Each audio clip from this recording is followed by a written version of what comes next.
Welcome to the Banker Lamp. Please enjoy the video. In this video, I will explain how to study history in 2 days.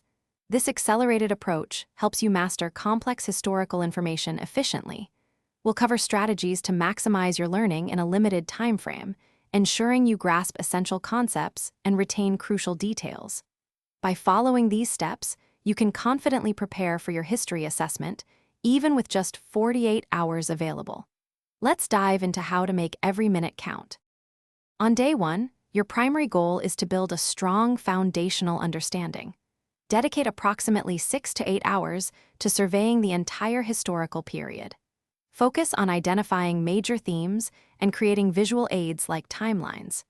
These tools help you connect events and understand their sequence. Spend the remaining 4 to 6 hours reviewing your core readings and lecture notes, highlighting critical information. This initial overview sets the stage for deeper learning.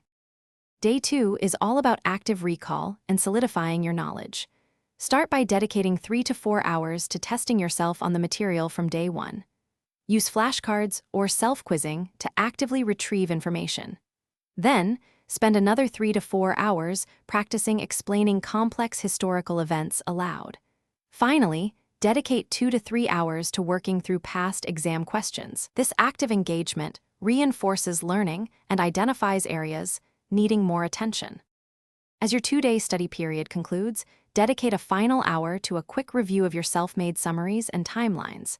This last pass helps consolidate information. Crucially, ensure you get at least 7 to 8 hours of sleep before your assessment. A well-rested mind performs significantly better. Approach your exam with a positive and confident mindset, trusting the intensive work you've put in. You are well prepared to demonstrate your historical understanding. Thanks for watching. If this was helpful, leave a like and consider subscribing. See you next time.